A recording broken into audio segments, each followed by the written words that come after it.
Howdy y'all, Fuzz Z Biker out here at, I think it's called the Oak Ridge Conservation Area. This is west of Oto, Iowa, OTO.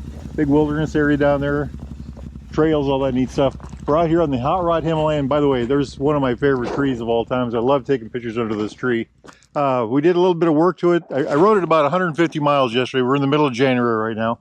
And I really haven't had an opportunity to ride this, but today I've got about 115 miles on it. Yesterday I did about 100 and I think it was almost 160 actually. The big thing about this today is I've added some things to it. I went by Baxter Cycle on the way home last night and I got this rally seat. Check that out. Isn't that cool? And that wasn't supposed to fit on this motorcycle. They told us it wouldn't fit. But Baxter Cycle is a way of making things like that happen. So I'll tell you more about that in a bit. It's been an interesting ride on that thing. Of course, the Himalayan's my, the Royal Enfield ADV bike. This is the bike we're going to take to Alaska next year. I don't know if I'm going to use that seat for that trip or not, but so what about the seat? Well, there's kind of four things. I've got, what would that be, about 120 some miles on it so far. And I've got kind of four things. It's hard, it's firm. It's firm, not hard. We'll say, yeah, it's pretty it's pretty firm. It's narrow. It's good looking. I like the way it looks. I mean, look at that. Look how narrow it is, right through the middle, right up the front. And it's purpose built. It's, they made it to serve a purpose. Look how dirty my bike is. Good grief. So about the firmness. Now, I felt that on the ride here. Like it's 115 miles here today, and I started getting a little sore. But it's wide. As you go back, it's wide, it's flat, it's long, and so you can move around a lot. There's a lot of space to take advantage of that. The next one is I called it narrow, and if you look at that, you can really see that. So the seat is extra narrow right here, but it's also narrow coming back compared to the stock seat. And that does a couple things for you. One is, because it's so narrow here, when you sit on this bike, it makes the bike feel lower. So I think the seat is actually taller, especially back here. But when you sit on the bike, I think there's a little cutout right here, and then these very sharp cutouts on the side. It actually feels like your foot's closer to the ground, So I think if you were somebody that felt the Himalayan was a little tall, you might want to try a rally seat and see what that did for you. Also, when you're on the bike, and standing, that's one of the reasons it's so narrow. When you're up standing and stuff, you can slide back and forth easily. Handsome, well, just look at it. I think it's handsome. It's this Himalayan on the side here. It's got this really neat RO right here, kind of built into the texture. Royal Enfield up here. I like the way it's contoured, very good texture on it. As far as purpose built goes, that goes more to the, it's made for a rally kit. The idea is you buy this thing and you buy this back end piece, and it helps it look like a dirt bike. They also have a rally crash bar system and a rally bash plate. And I'm not sure what else they have for that rally kit, but I actually do like the rally bash plate and crash bars. A friend of mine showed up one day. He had a rally kit on his motorcycle. He had great big knobbies, had an exhaust pipe, had the thing all hopped up. A friend of mine from Utah.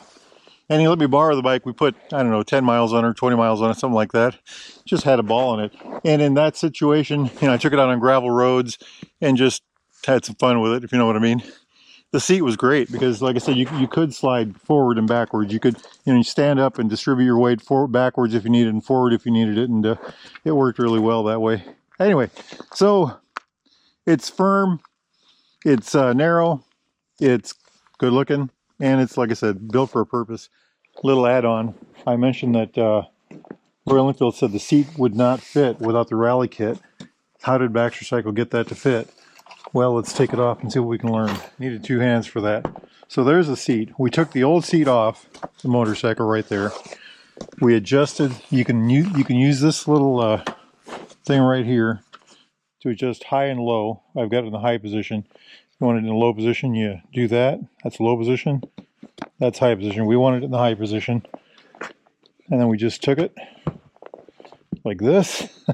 This is kind of crazy. And snapped it in just like that. So we didn't do a thing to it. It just fit right in. So to put this on my own motorcycle, if I wanted to be able to reach the ground easier because it's more at an angle here, yes, I would. If you wanted a long flat seat, yes, I would. If I was going to ride a lot of dirt, like let's say 50% of the time being on dirt, yes, I would. If I was going to do a lot of long rides, no, I wouldn't. And I do a lot of long rides, so I don't think I'm going to be putting that on my motorcycle. However, I only have about 250 miles on it. So, you know, if I put 1,000 miles on that seat, maybe I'll change my mind. We shall find out. Wahoo! As far as bike riding goes today, look at this. Absolutely gorgeous day out here. Iowa is beautiful. Look at that. I love it.